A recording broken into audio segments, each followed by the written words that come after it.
열왕기하 7장 1절부터 8절 말씀 마음을 집중하시고 함께 읽어보십니다. 엘리사가 이르되 여호와의 말씀을 들을지어다. 여호와께서 이르시되 내일 이맘때에 사마리아 성문에서 고운 밀가루 한 스아를 한 세겔로 매매하고 보리 두 스아를 한 세겔로 매매하리라 하셨느니라. 그때의 왕이 그의 손에 의지하는 자 곧 한 장관이 하나님의 사람에게 대답하여 이르되 여호와께서 하늘에 창을 내신들 어찌 이런 일이 있으리요 하더라. 엘리사가 이르되 네가 네 눈으로 보리라. 그러나 그것을 먹지 못하리라 하니라. 성문 어귀에 나병 환자 네 사람이 있더니 그 친구에게 서로 말하되 우리가 어찌하여 여기 앉아서 죽기를 기다리랴.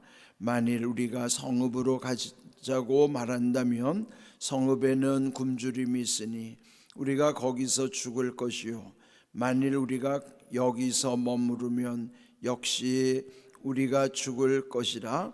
그런즉 우리가 가서 아람 군대에게 항복하자. 그들이 우리를 살려두면 살 것이요 우리를 죽이면 죽을 것이라 하고 아람 진으로 가려하여 해질 무렵에 일어나 아람 진영 끝에 이르러서 본즉 그곳에 한 사람도 없으니 이는 주께서 아람 군대로 병거 소리와 말소리와 큰 군대의 소리를 듣게 하셨으므로 아람 사람이 서로 말하기를 이스라엘 왕이 우리를 치려하여 햇사람의 왕들과 애굽 왕들에게 값을 주고 그들을 우리에게 오게 하였다고 해질 무렵에 일어나서 도망하되 그 장막과 말과 나귀를 버리고 진영을 그대로 두고 목숨을 위하여 도망하였습니다.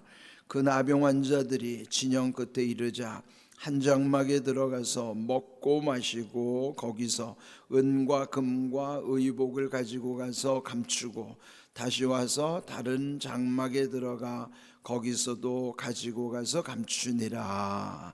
아멘. 우리 지난 시간 그 열왕기하 6장 그 끝부분에서 그 아람 군대가 그 사마리아 성, 사마리아는 북왕국의 수도예요. 그리고 사마리아 성을 애워싸고 포위하여 결국은 그 사마리아 성이 고립된 거예요. 그러니 외부와 단절된 상황 속에서 이제 그 기간이 오래되다 보니까 먹을 것이 없어서 그 사마리아 성에는 아주 견디다 못해서 결국은 자식까지 잡아먹는 아주 비참한 일이 벌어졌었다. 그 말씀을 드렸죠.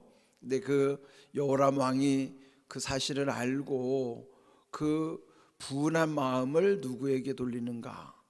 그 엘리사 선지를 탓을 하는 것입니다. 그리고 그 엘리사 선지를 이제 처단하려고 사람들을 보낸 것이죠. 이제 그 이후에 오늘 이 7장으로 이어지는 말씀이에요. 1절을 보시면 엘리사가 이르되 여호와의 말씀을 들을지어다. 여호와께서 이르시되 내일 이맘때에 사마리아 성문에서 고운 밀가루 한 스아를 한 세겔로 매매하고 보리 두 스아를 한 세겔로 매매하리라 하셨느니라. 이 엘리사가 지금 이 사마리아 도상에서 일어난 비극에 대해서 하나님이 들려주신 말씀을 선포하는 것입니다. 지금 이 비극적인 상황이지만 하나님은 뭐라고 말씀하셨는가? 그러면서 거기에 백성들이 그들에게 여호와의 말씀을 들을지어다.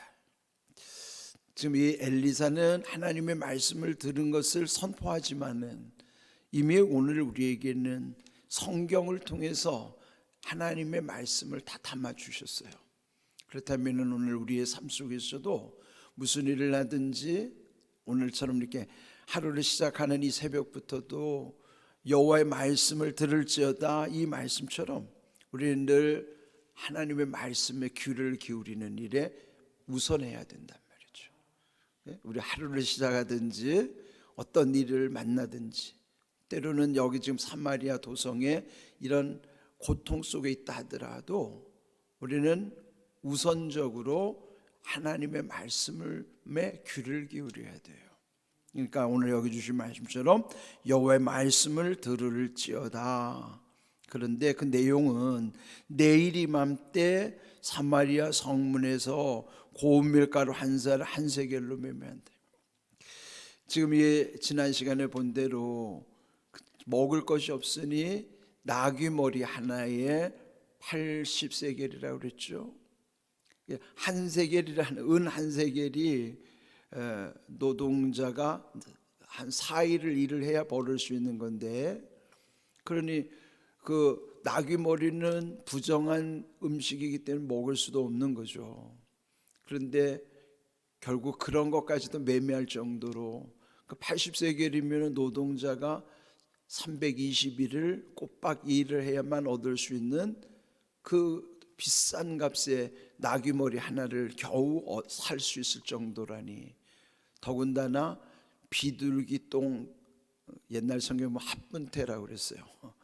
그것마저도 매매하는 시대, 그것까지도 먹어야 하는 시대, 그것도 없어서 결국은 자기 자식까지 잡아먹어야 되는 끔찍한 상황. 네, 이런 상황이었는데, 그런데 이제 엘리사를 통해서 주신 하나님의 말씀은 고운 밀가루 한 스아, 한 스아라는 게 한 7, 8리터 정도 되는 양이에요. 근데 그거를 한 세겔이라니까 얼마나 값이 아주 이제 뚝 떨어지는 거죠. 그러니까 누구든지 그걸 구할 수 있도록 하겠다 하는 것이죠. 하나님이 하시겠다 하는 것이에요. 그런데 여기 이제 어떤 반응이 있는가? 2절, 그때에 왕이 그의 손에 의지하는 자 곧 한 장관이 하나님의 사람에게 대답하여 이르되 여호와께서 하늘에 창을 내신들 어찌 이런 일이 있으리요? 그게 뭐예요? 불신이죠. 이 왕 밑에 있는 한 장관이 하나님의 사람 엘리야에게 대답하는 내용이죠. 하나님이 하늘에 창을 내신다 한들, 그러니까 하늘의 창을 열어 주신다 한들, 지금 엘리사 선지가 말하는 대로 어찌 그런 일이 있을 것인가? 불신하는, 그러니까 믿지 않는 것이죠. 네, 이때 엘리사가 또 말하기를 네가 내 눈으로 보리라. 볼 것이란 말이에요. 네 눈으로. 내일 이맘때 하루밖에 안 남았어요. 내일 이맘때 네 눈으로 볼 것이다. 그러나 그것을 먹지는 못하리라. 오늘 제목이에요. 내가 보리라 그러나 땡땡땡. 그 뭐예요? 내 눈으로 보겠지만 너는 그거 먹을 수 없다. 네가 그것을 먹지 못할 것이다. 이게 왜 이런 말씀을 주셨어요? 불신. 세상은 불신, 교회 안에는 뭐예요? 믿지 않는 신앙, 불신앙. 지금 세상은 불신과 불신앙의 문제란 말이죠. 그러면 이 말씀 앞에 불신과 불신앙의 사람들에게 주시는 메시지예요. 하나님의 말씀에 대해서 믿지 못하고 믿지 않을 때는 언젠가는 네가 볼 거다. 그러나 그거를 네가 누릴 수는 없다. 그런 것이죠. 보여지는데 먹을 수는 없는 거를 우리는 흔히 뭐라고요? 그림의 떡. 그렇잖아요. 떡은 먹어야지 되는 건데 그림의 떡이 아무리 화려한 들고 어떻게 먹어요? 그러나 보여주기만 하고 먹을 수는 없는 떡이 그림의 떡. 요즘은 카톡에 보면은 그 그림으로 많이 보내주잖아요.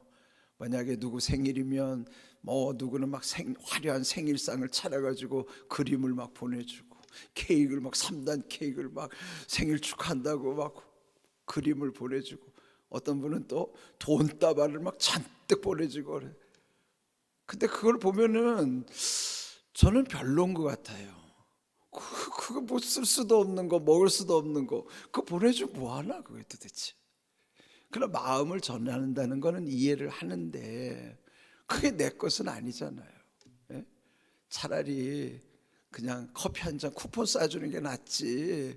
쓰지도 못하는 몇 천억 돈을 주면 뭐 하겠어요. 예? 물론 마음을 전하는 수단이기는 해요. 그러나 그는 그림일 뿐이지 하나도 누릴 수도 없고 먹을 수도 없는 거예요. 지금 이 말씀처럼 내가 보리라 그러나 먹지는 못할 것이다. 여러분 이거 진짜 우리의 불신의 문제, 이거 진짜 심각하게 생각해야 됩니다. 예? 제가 오늘 아침에 이 말씀이 마음에 아주 깊이 새겨졌어요. 이따 결론에 다시 말씀드리겠지만은 여러분 지금 하나님의 말씀을 전했는데 그걸 하나님의 하늘의 문을 내신다고 하는데 그게 어떻게 이루어지겠느냐? 그건 불신앙을 넘어서 조롱하는 거예요. 하나님을 업신여기는 거라고. 그러니까 지금 선지자를 통해서 이렇게 단호하게 말씀하시는 것이죠. 자, 그 다음에 또 하나의 이야기가 진행되는데 이제 3절 이하에 보면은요, 여기에 4명의 나병 환자가 등장해요. 그들은 어디에 있었는가? 성문 어귀에 있었다. 성 안에는 들어갈 수 없죠. 나병 환자들은 격리돼야 되기 때문에 함께 식구들이 살 수가 없어요. 그러면 성 밖에서 살 수밖에 없는 그들은 뭐예요? 소외된 사람들이에요. 함께 살 수 없는 쫓겨난 사람들. 그러니 얼마나 처지가 딱한 사람들입니까? 이 나병 환자 4명이 성 밖에 있었는데 그들끼리 서로 말하는 거예요. 어찌하여 여기 앉아서 죽기를 기다리랴. 지금 성 안에도 성 밖에도 지금 다 문제가 생겼는데 이 4명의 나병 환자들도 우리가 어떻게 그냥 여기서 그냥 앉아서 죽기를 기다리는 것이 이게 마땅하냐. 네, 그러면서 서로 자기들끼리 얘기하는 거예요. 4절, 만일 우리가 성읍으로 들어가자고 말한다면 그 안에 이미 굶주린다는 소식은 들었으니 거기 굶주림이 있으니 우리가 거기서 죽을 것이요. 성 안으로 들어간다고 해도 거기도 먹을 거 없으니 거기 가면 죽을 것이지만 만일 여기서 머무르면 역시 우리가 죽을 것이라 하네. 그는 뭐예요? 성 안으로 들어가도 죽을 것이고 지금 이대로 머물러 있다 하더라도 죽을 것이고, 우리가 흔히 말하는 대로 이판사판이에요. 거기 가나 여기 있으나 죽는 건 매 일반인데 그럼 우리가 어떻게 해야 될 것이냐? 그러니까 지금 방법은요, 들어가는 방법도 여기 있는 방법도 이거 다 소용없는 거예요. 제3의 방법을 찾아야 돼요. 그 제3의 방법도 그들에게는 그게 뭐 대단한 방법이 아니에요. 결국 그들이 생각해낸 것은요, 여기에 그 다음 중간에 보시면은 그런즉 이게 제3의 방법이에요. 우리가 가서 아람 군대에게 항복하자. 그들이 우리를 살려두면 살 것이고 죽이면 죽을 것이라.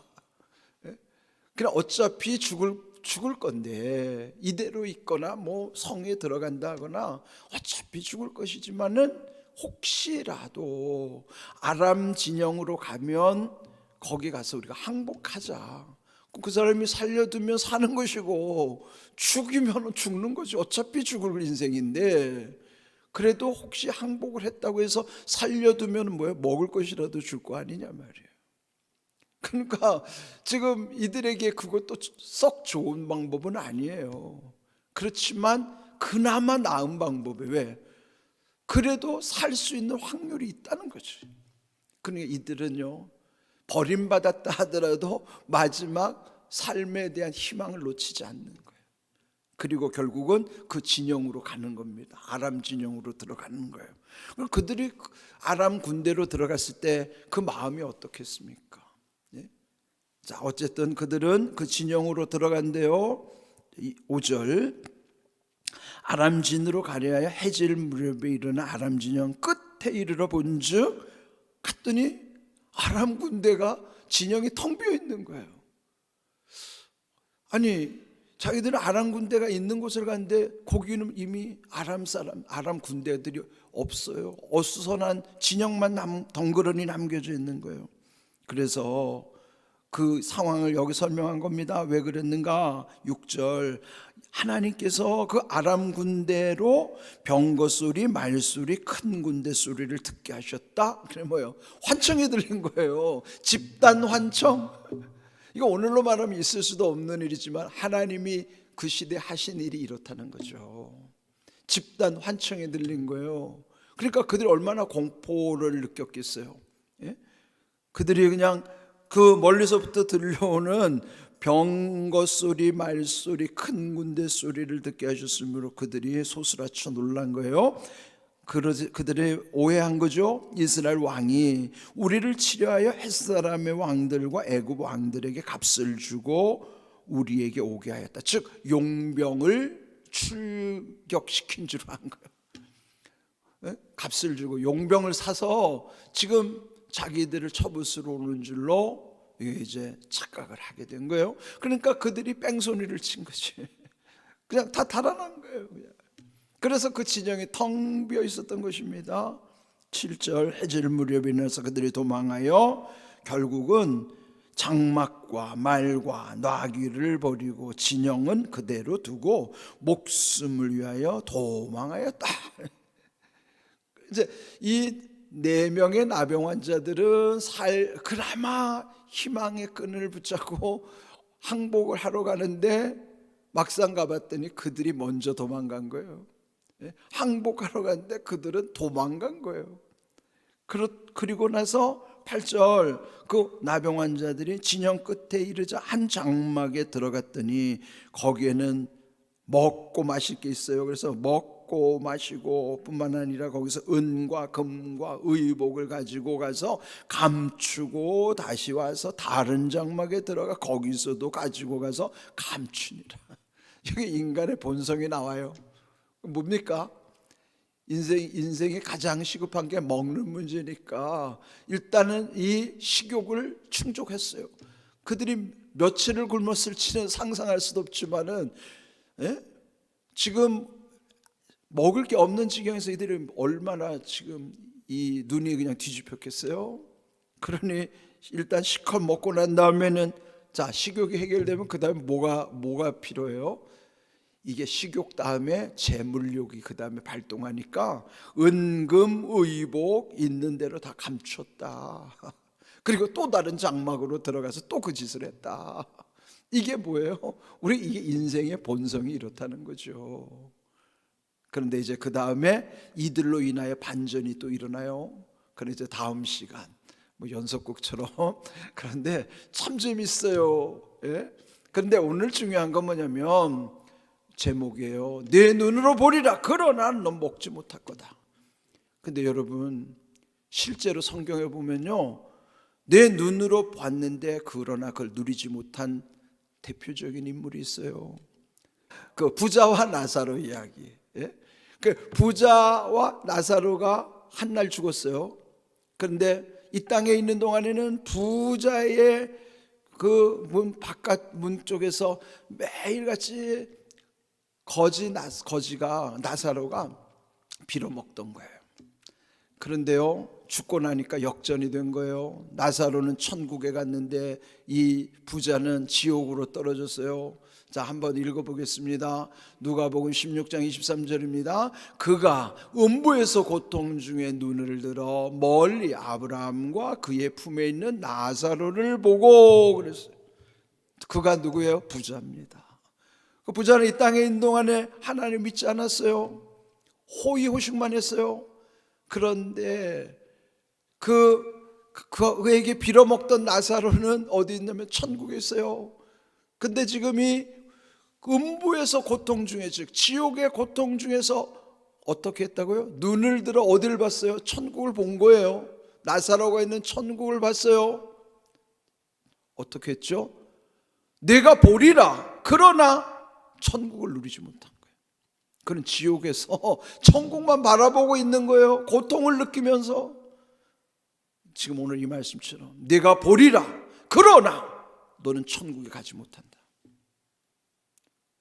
끔찍하지 않아요? 두렵죠. 저는 오늘 이 말씀 묵상하면서 이 나사로 모습이 떠오르는 거예요. 우리가 이 땅에서 잘 사는 것도 중요하죠.